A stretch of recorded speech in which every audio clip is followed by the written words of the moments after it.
Sebelumnya, Assalamualaikum warahmatullahi wabarakatuh. Di sini saya Ilham Pratama Aldiansyah dengan NIM A112021138885. Di sini saya akan melanjutkan presentasi tugas kedua dari Data Science Bimbingan Karir, yang dimana minggu lalu pada tugas pertama sudah mengumpulkan langkah 1 sampai dengan langkah 5 yang berisi mengumpulkan data, menelaah data, memvalidasi data, menentukan objek data, dan membersihkan data. Di sini tugasnya, dan di sini pada tugas kedua kita akan melanjutkannya pada poin 6 sampai dengan poin ke-10. Ada mengkonstruksi data, menentukan label data, membangun model, mengevaluasi hasil pemodelan, serta optimasi model klasifikasi. Lanjut. Langsung menuju ke langkah 6 tugas 2. Pada tugas kedua ini dimulai dengan mengkonstruksi data, di mana pada tahap ini kita mengatasi beberapa kendala pada dataset seperti data yang imbalance atau data yang tidak terdistribusi sama atau agak berbanding jauh dengan yang pertama. Kita melakukan import library. Di sini saya melakukan train, test split, dan oversampling dengan menggunakan random oversampler. Kemudian kita melihat distribusi target bagaimana. Di sini ada 3 kelas atau 3 nilai pada target. Yang pertama ada 1.0, 2.0, dan 3.0. Pada visualisasi ini kita dapat melihat bagaimana kesenjangan data atau distribusi pada target ini tidak rata, tidak sama rata, dan menghasilkan yang tidak rata atau membuat grafik nanti seperti naik turun. Kemudian kita membaginya fitur X dan Y sebelum nantinya kita split. Di sini kita melakukan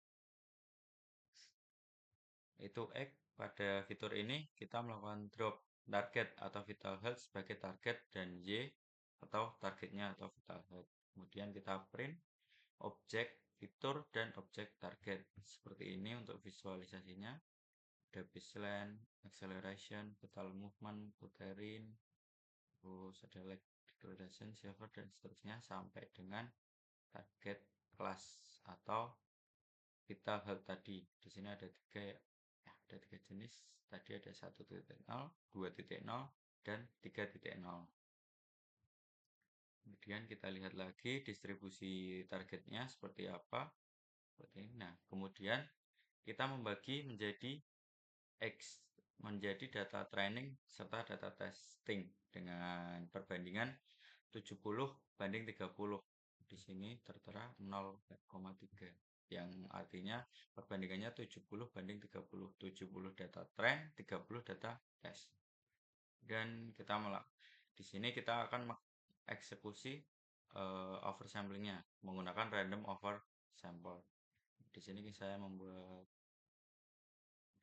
variabel yang berisi random oversample. Nah, di random oversampler di sini kita melakukan untuk data train, X train, dan Y train dengan namanya X train over. Kemudian kita lanjutkan setelah kita oversampling menggunakan random oversampler. Nah, di sini kita lihat distribusinya kembali, apakah tadi sudah terrealisasi atau belum. Nah, setelah ini kita cek, kemudian sudah datanya menjadi sama rata antara 1.0, 2.0, dan 3.0 sama 1153. Kemudian kita visualisasikan data target tersebut untuk seperti yang saya bilang tadi. Jika kita distribusikan melalui grafik atau diagram batang, akan seperti ini. Diagram kelas 1.0 terlihat lebih banyak jumlahnya dibanding kelas 2.0 dan 3.0. Ya, itu akan mempengaruhi nanti hasil di model performa model hasilnya nanti. Kemudian setelah melakukan oversampling, kita visualisasikan lagi seperti ini. Nah, setelah kita lakukan oversampling, distribusi target menjadi sama rata. Yang tadinya udah kita lihat. Kemudian untuk datanya seperti ini. Dan kemarin kita sudah melakukan outlier, penghapusan data duplikat, serta data nol. Semua sudah terisi. Kemudian lanjut ke yang ketiga, ada korelasi. Di sini korelasi tersebut kita menggunakan tersebut untuk melihat bagaimana korelasi atau antar fitur. Bagaimana antar fitur itu kuat atau tidaknya dengan target atau vital hertz. Di sini sudah banyak ya, ada baseline, acceleration. Nah, di sini ada beberapa warna serta ada angka yang menunjukkan seberapa kuatnya antara fitur tersebut. Di sini kita bisa lihat paling ujung kanan ini terdapat parameter mulai dari warna yang agak gelap menuju ke biru. Nah, di tengah-tengah ini agak beda. Kalau menunjukkan ke merah, merah yang bernilai 1 itu menunjukkan bahwa fitur tersebut mempunyai korelasi yang sangat kuat terhadap fitur yang lainnya. Di sini setelah saya visualisasikan, saya mendapatkan kesimpulan bahwa fitur yang paling berkorelasi positif itu terdapat pada histogram min dengan histogram median dengan nilai 0,95. Kita coba lihat histogram min dengan median. Oh iya, ini bahwa ini menunjukkan 0,95 serta warnanya menuju ke merah gelap. Sedangkan untuk fitur yang paling berkorelasi negatif itu terdapat pada histogram min dengan histogram width dengan nilai negatif 0,90. Coba kita lihat histogram width dengan histogram min. Nah, ini sudah terlihat bahwa kedua fitur tersebut menunjukkan korelasi yang negatif. Memang mempunyai nilai tinggi akan tetapi negatif, yaitu dengan ditunjukkan warna biru. Terus lanjut, kemudian hasil akhir pembersihan data. Di sini kita lihat tadi bahwa distribusi data target sudah sama rata ya, nah, sudah sama, tidak ada perbedaan nilai yang tinggi dan rendah. Kemudian kita lihat box plotnya untuk setiap kolom bahwa data ini sudah bersih. Nah, bisa kita lihat di sini sudah ada tidak outlier. Biasanya data outlier itu ditunjukkan dengan bulatan di antara fitur ini. Di sini ada garis T ini. Nah, ada kanan dan kiri. Di sini menunjukkan bahwa sisi kanan ini batas atas atau batas Q1 dari fitur tersebut, sedangkan ini batas bawah atau batas Q3 dari fitur tersebut. Kalau fitur tersebut menunjukkan ada outlier, maka di sini di luar batas ini akan ada bulatan yang di sini. Karena ini sudah bersih, maka bulatan tersebut tidak ada karena sudah dibersihkan outliernya. Ini sudah clean. Kemudian lanjut tahap 7, di mana tahap ini kita menentukan label data.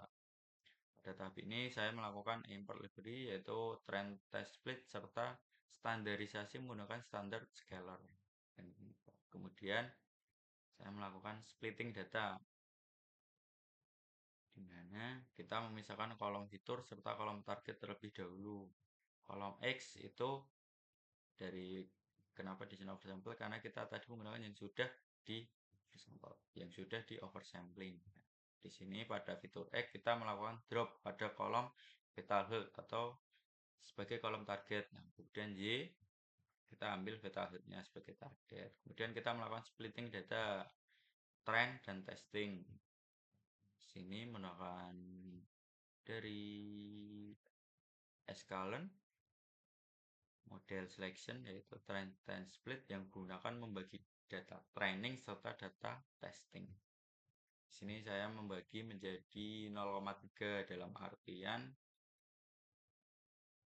perbandingan dari train data dan testing data itu 70% dan 30%. Kemudian saya melakukan standarisasi dari fitur X guna fungsi dari standar scalar itu sendiri mempunyai untuk mengantisipasi jika ada beberapa fitur yang terdapat perbandingan nilai yang jauh. Untuk contohnya, misal pada fitur A terdapat nilai yang tinggi dan di bawah ada nilai yang sangat jauh atau rendah sekali. Kemudian pada tahap 8 kita membangun model. Pada tahap ini saya menggunakan beberapa model klasifikasi, diantaranya ada 6. Pertama ada naive Bayes, decision tree classifier, kemudian ada dari ensemble yaitu random forest, terus ada KNN, ada supervision machine, dan ada logistic regression, serta saya melakukan import untuk akurasi score, classification report, dan confusion mapping. Kemudian yang kedua kita modeling untuk membuat lebih simpel atau kita membuat lebih gampang. Di sini saya melakukan inisialisasi. NB itu naive Bayes, DT itu decision tree, RF itu random forest, KNN itu kayak K nearest neighbor, kemudian ada SVM supervising machine, dan LR logistic regression. Di sini saya menjadikan satu model. Kemudian kita lanjutkan untuk melatih model tersebut.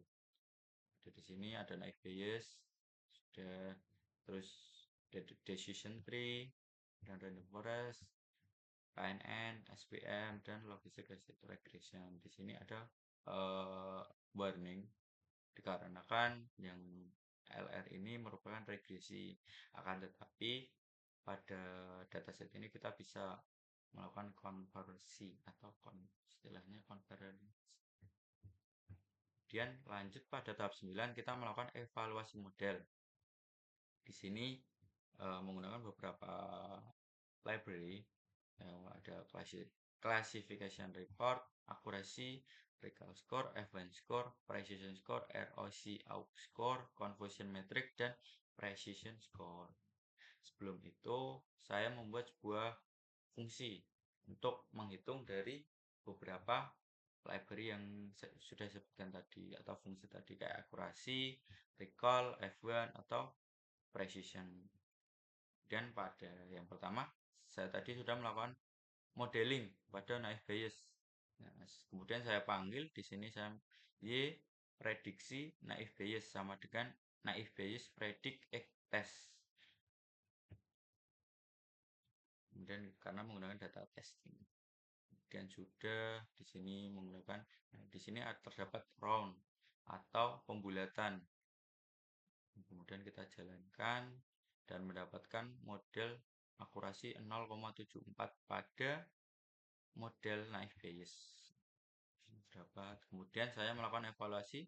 Di sini tadi terdapat fungsi yang sudah saya buat. Nah, jadi tinggal kita panggil saja evaluation, y-test, dan y-pred prediksi dari naive Bayes. Di sini dapat akurasi, recall, event score, dan precision score. Di sini rata sekitar 7 bulan ya. Kemudian lanjut pada model yang kedua. Yang kedua terdapat decision tree. Di sini seperti tadi kita menggunakan variabel decision tree yang di atas tadi, kemudian kita jalankan mendapatkan hasil 0,98. Dari hasil ini bahwa menunjukkan model decision tree sudah cukup baik pada dataset ini. Kemudian kita lakukan evaluation, akurasi 0,98 dan hasil tersebut. Kemudian lanjut pada model yang ketiga yaitu random forest. Pada random forest sama seperti tadi, kita melakukan prediksi, kita menghitung, kemudian dijalankan dan menghasilkan 0,987 sama seperti decision tree, akan tetapi ini lebih tinggi sedikit ya.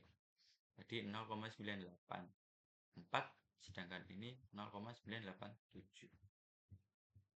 Karena tadi kita menggunakan round atau pembulatan, maka di sini menjadi 99. Kemudian kita lakukan evaluation, mendapatkan hasil akurasi 0,987.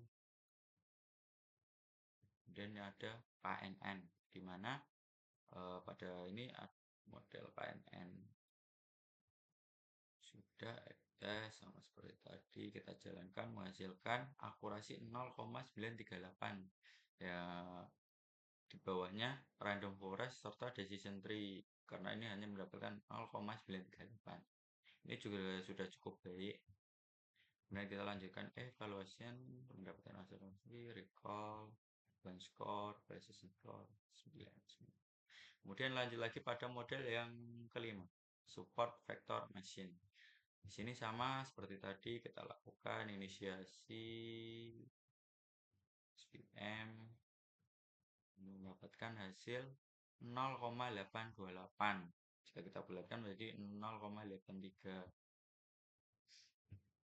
Hasilnya agak berbeda dari yang tadi. Kemudian kita lakukan evaluasi, terdapat akurasi, recall, dan advance score. Nah, rata-rata nilainya 0,8 ya. Kemudian lanjut pada logistic regression, di mana ini regresi sama seperti tadi, kita inisialisasi kemudian kita jalankan. Nah, pada hasil ini, pada model ini kita mendapatkan hasil akurasi yang kurang ini, karena di bawah 0,8, tapi ini sudah baik. Akan tetapi jika kita ingin menggunakan model tersebut, kita harus melakukan beberapa metode yang untuk meningkatkan hasil akurasi tersebut. Ada seperti paper tuning, dan yang lain. Karena kan ini kita sudah mendapatkan 6 dan kita sudah mendapatkan model dengan nilai yang cukup tinggi, maka kita tidak perlu melakukan hal tersebut. Kita lakukan evaluasi, terdapat. Kemudian saya membuat komparasi dari beberapa hasil akurasi yang di atas itu. Di sini ada 6 model ya. Setelah kita bandingkan, kita membuat akurasi, kita menggunakan bar plot atau diagram petang, model akurasi, kemudian kita memberikan nama, kemudian kita tampilkan.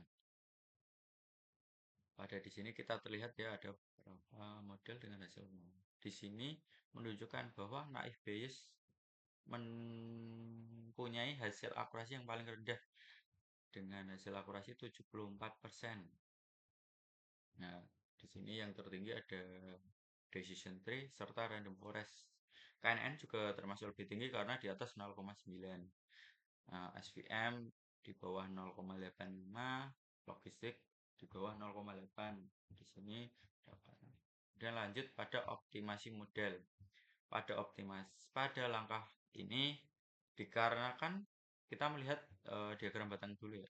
Nah, dikarenakan pada komparasi ini hasil dari beberapa model mendapatkan hasil akurasi yang cukup tinggi pada model decision tree dan random forest. Itu sudah menunjukkan 0,98. Nah, bahwa itu menunjukkan kita tidak perlu melakukan optimasi dikarenakan model tersebut sudah menghasilkan performa yang baik dengan ditunjukkan hasil 0,9.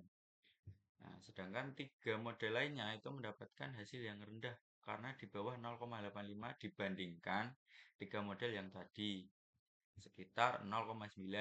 Maka kita ambil kesimpulan 0,9 sudah cukup baik pada dataset ini. Jadi kita tidak perlu melakukan optimasi. Sekian presentasi tugas kedua dari saya. Kurang lebihnya saya mohon maaf bila ada salah kata, salah penjelasan. Karena di sini saya juga masih belajar. Terima kasih atas waktu presentasi saya. Wassalamualaikum warahmatullahi wabarakatuh.